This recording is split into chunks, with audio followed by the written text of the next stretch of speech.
It's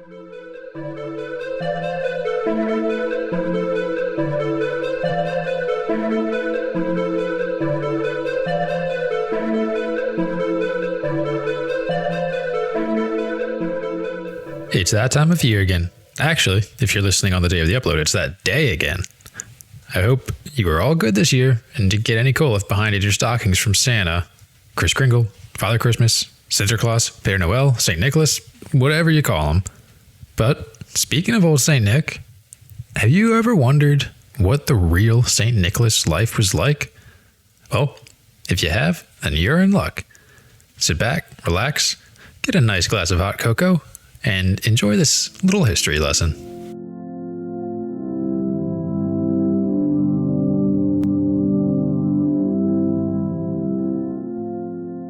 Howdy all, and welcome back to another episode of the Sanctified Podcast, the show where we explore the stories of various saints throughout history and about what they did and how we've come to recognize them as saints today. Today, we're going to explore the life of a saint we all know, but maybe don't know the details of, and that's St. Nicholas.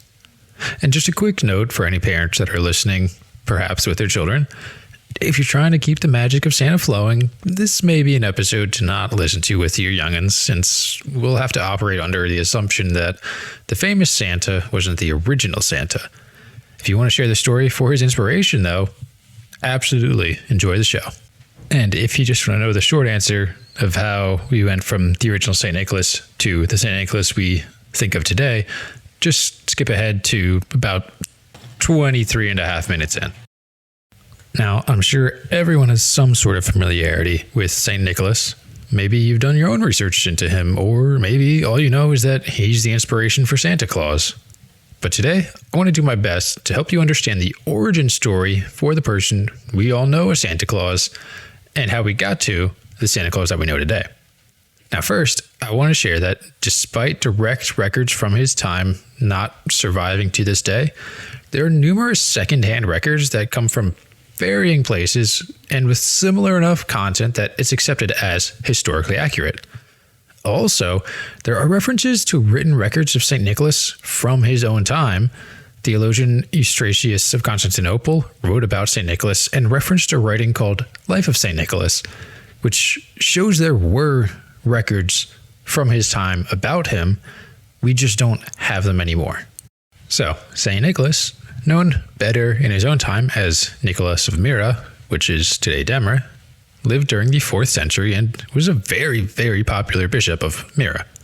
He was born in Patara, which was in Asia Minor, when it was still underneath the Roman Empire, and today it's part of Turkey, and he was an only child. His parents were very devout, so Nicholas grew up to be just as devout and then some. Unfortunately, his parents died when he was young, so he was actually raised by his uncle, who just so happened to be the bishop of Patara. When they passed away, Nicholas' parents left behind a moderate to substantial inheritance, and Nicholas wanted to give it away as a charity, but he wanted to give it away to the right cause. He just needed to find that cause. His uncle raised him and taught him to read and write, and he was even ordained as a priest by his uncle. He held on to that wealth all throughout this education and ordination, still searching for the right cause. Now, granted, he would give away a little bit periodically as he came across those in need, but he wanted to find something really worth the meat of the inheritance. He didn't want to just randomly give it away. He wanted somebody who truly needed it. And eventually, that cause made itself known. A father of 3 daughters in Patara had lost all of his money, but he wanted to help his daughters find somebody to marry, and he wanted them to marry successful and respected men, as any father would. The problem was, at this time it was common practice to have a dowry, which is like a bit of wealth that would be given to the bride's husband once they marry. But since he had no money, nobody successful would really consider marrying his girls. Hearing rumors that the man was actually going to have them go into a sort of private escort or associate service, Nicholas had to stop that from happening. So, what could Nicholas do? Well, one night, he took a bag full of gold and threw it into the man's window. It would serve as the dowry for his oldest daughter. and it wasn't long before she was happily married. Nicholas repeated this for the middle daughter, and then again for the youngest daughter. But by the youngest daughter, the father was watching for this mysterious benefactor, and he spotted Nicholas and he couldn't express his gratitude enough. He wanted to return the favor to Nicholas in some way, but Nicholas didn't want anything in return. He just told the man to keep God in his life, and that was pretty much it. And I'm going to jump over to a couple other of legends that are kind of related to this and just clear them up real quick. And there are a couple of stories that mention St. Nicholas holding 3 heads. But this is actually a misunderstanding or a case of mistaken identification, if you will. St. Nicholas held the 3 bags for the daughters in some early depictions. And as they wore out, it kind of became harder to recognize them as bags. And there were other stories about him saving children that they kind of bled over into these other depictions. And the story about the other children that he saved involved these kids being murdered or really butchered by somebody that got angry with them and kind of threw them all into a pot in pieces. And then St. Nicholas came along, put them back together, and all was happy. But those stories aren't really accurate, though there's like a very tiny seed of truth to them. They're very exaggerated. However, knowing about the stretches in the stories, it didn't stop artists from depicting Nicholas with 3 children long after his death, though. And the story really gained traction around the Middle Ages, and that's when a lot of these depictions are from. And he's frequently shown with 3 children in a barrel. But then it kind of did like a whisper down the alley sort of thing, where like everybody's in a line, you tell somebody hot dogs in front and they whisper to the next person, and by the time it gets to the last person, they are hearing roller skates. Like somewhere along the line it got messed up, don't really know where, but that's kind of what happened. And so there are depictions of Saint Nick with just 3 children and Saint Nick with just barrels, and the barrels is kind of what led to him becoming known as a patron saint for brewers. You can clearly see legends build upon legends, and stuff kind of just appears. So getting back into the truth of St. Nicholas's life, sometime after he gave away his wealth to the father of the 3 daughters, he decided to go on a pilgrimage to the Holy Land. So he boarded a ship and set sail. But while on that voyage, a severe storm broke out. Fearful that the ship would sink, the crew worked as hard as they could to keep it afloat. Seeing the danger at hand, Nicholas rebuked the storm, and instantly, the seas calmed and the wind ceased. And once they arrived, Nicholas just stayed in a small cell near Bethlehem and just kind of kept to himself, staying true to his faith and helping when he could. And after spending a little while there, he just went back to Myra.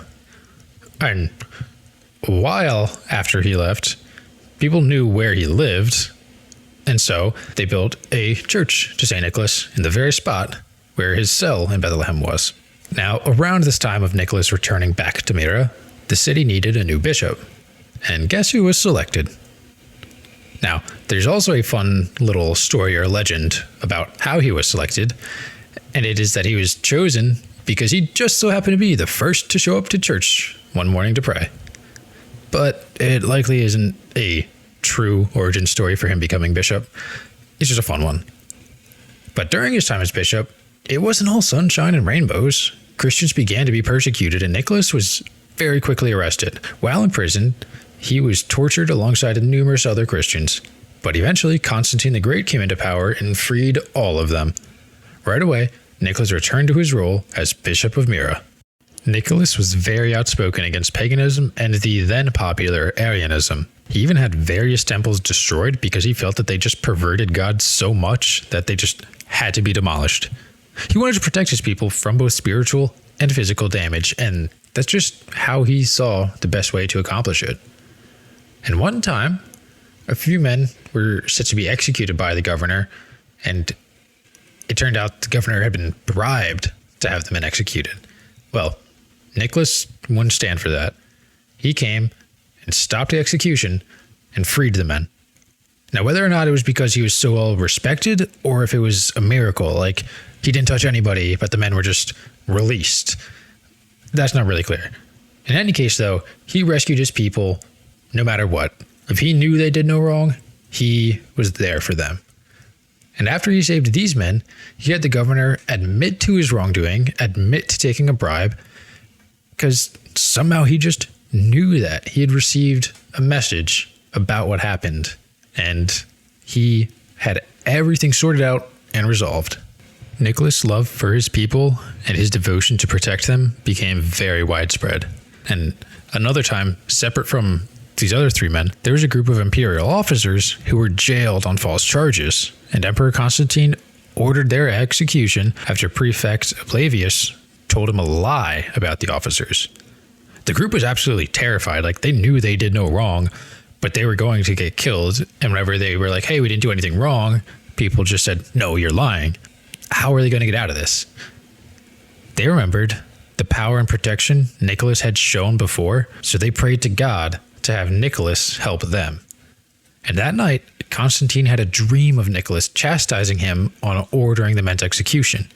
The next morning, Constantine spoke with Flavius and discovered that Flavius had the exact same dream.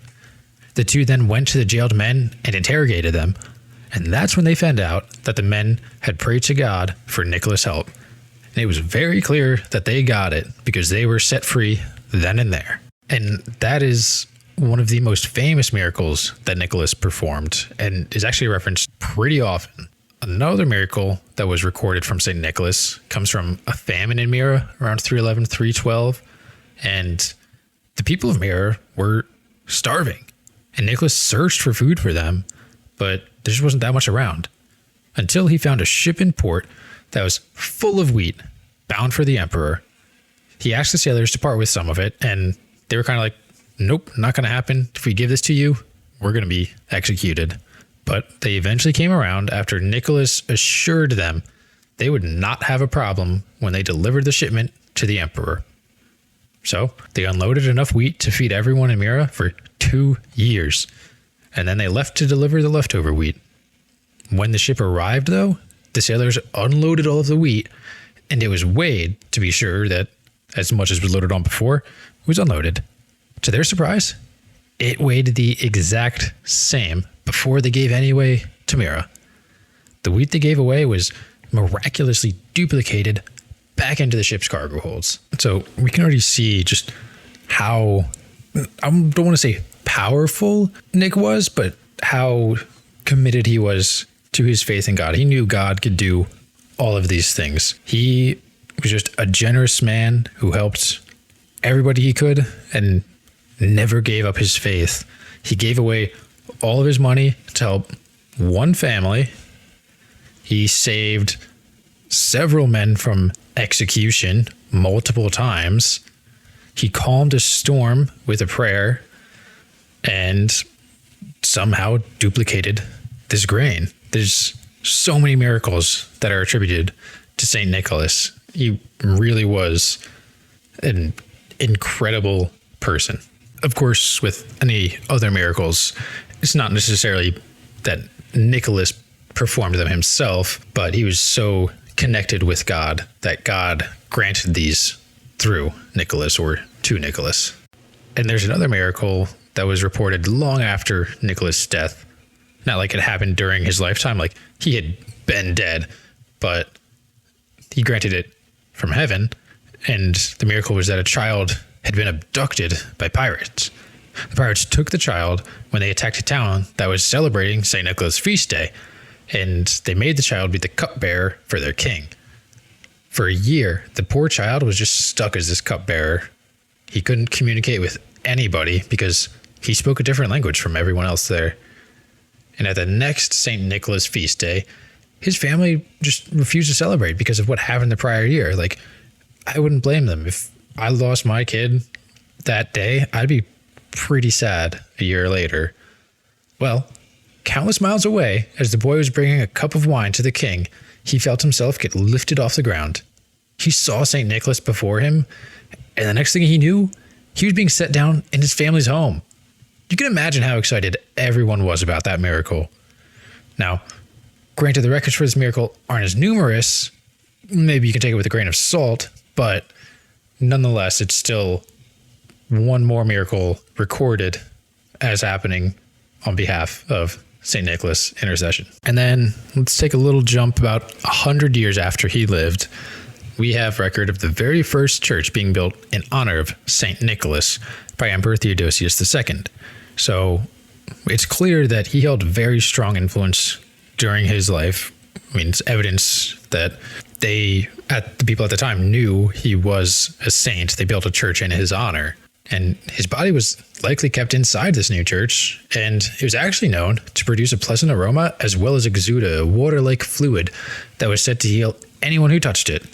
And actually, it still produces this liquid today. He's an Olafori, like Walpurga was last week that we talked about. Of course, this caused a lot of attention to get drawn towards his remains. And as time wore on and tensions rose among nations, various kingdoms wanted to house his remains. Eventually, Bari won out and became the new home for St. Nicholas' remains and relics after some sailors just kind of snuck his body away. Recently, Turkey has asked to have his remains returned, but there hasn't really been any indication that they're going to be returned. The last big step of this was back in 2009 when they initially asked. But in 2024, a new sarcophagus was found in a temple below the St. Nicholas Church in Myra after archaeologists did some excavations in the site. We don't know if it's the saint's remains or not, but it's a little unusual to have some random person buried like that.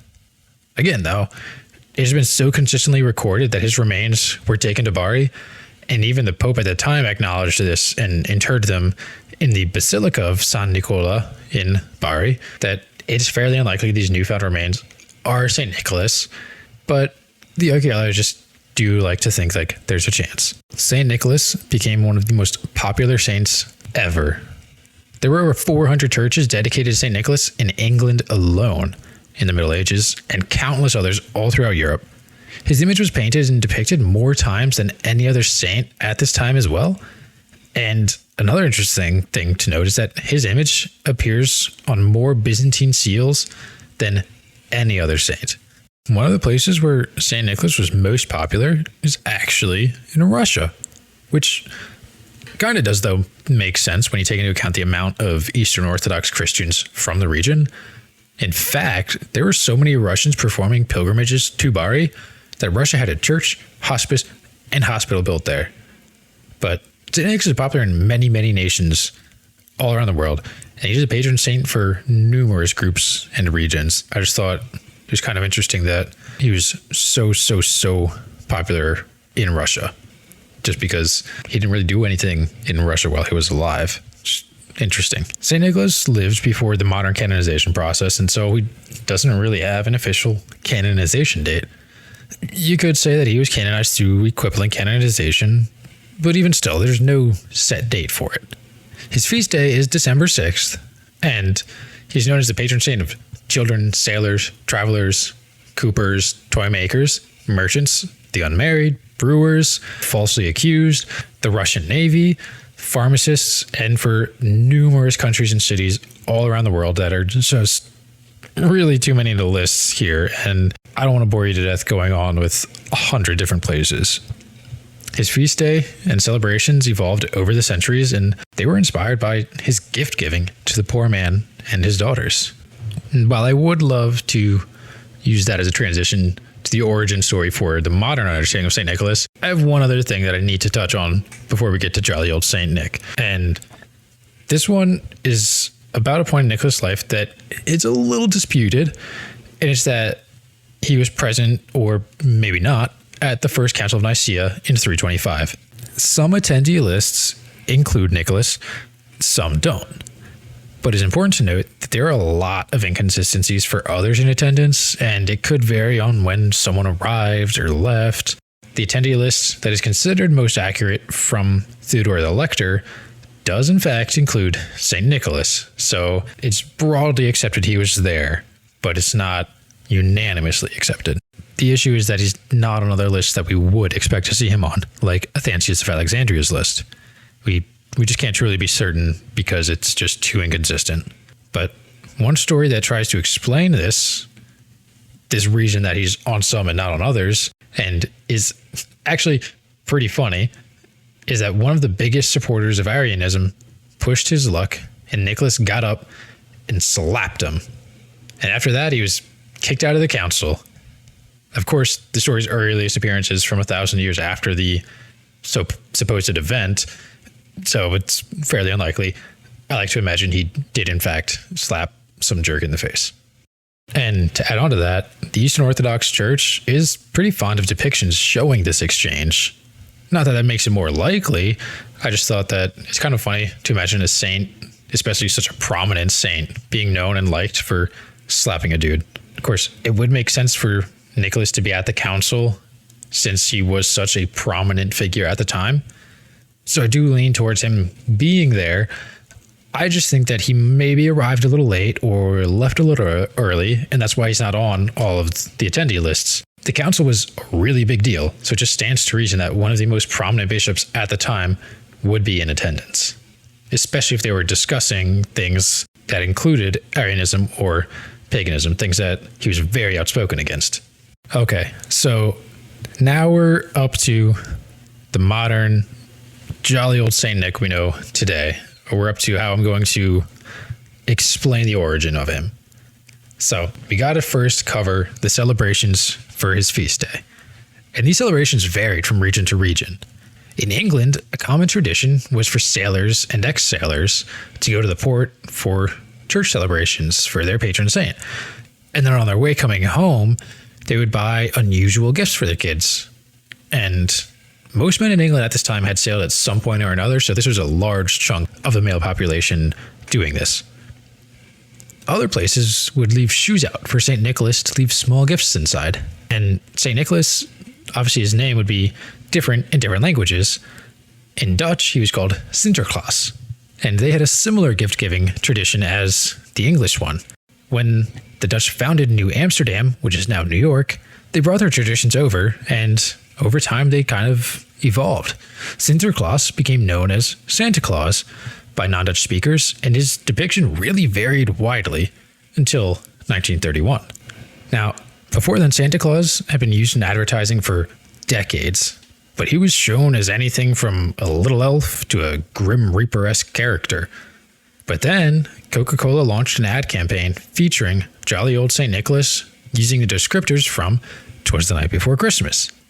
The first ad featuring this version of Santa was in 1931 in the Saturday Evening Post.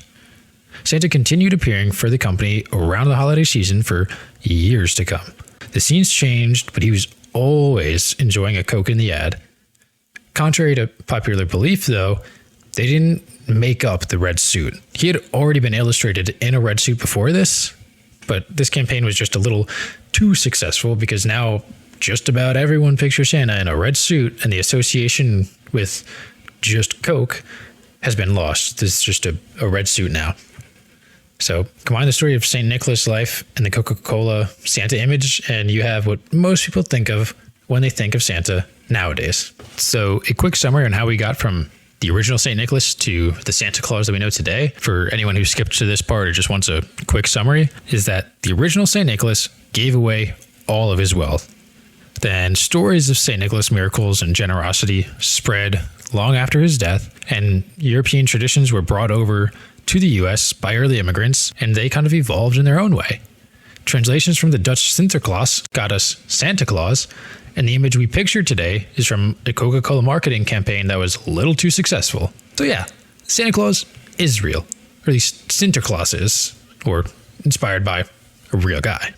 And one final comment, if you want to learn even more about St. Nicholas, I found the stnicholascenter.org has an incredible amount of detail about everything related to him. I don't want to just copy and paste everything they have, but it's really worth checking out if you have a chance, because it has information like the names of the sailors who were on the ship that transported his body. There's videos of the collection of his mana, the liquid that comes from his body, just a regular old frequently asked questions page, and just so much more. It's a really cool website, so definitely check it out if you get a chance. And that kind of wraps us up. If you have any questions, please let me know, and I'll do my best to answer them. So what are your thoughts on St. Nicholas? What about how he inspired Santa Claus?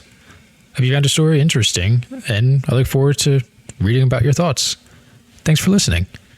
If you'd like to support the channel, you can subscribe, download the episode, like, comment, share with your friends, or send me a suggestion on a saint to check out by emailing me at thesanctifiedpodcast@proton.me. You can find the show on YouTube, Spotify, Apple Music, Amazon Music, Podbean, and more. Just search for The Sanctified Podcast, and we should have a few episodes uploaded on whatever service. Take care, and have a wonderful day.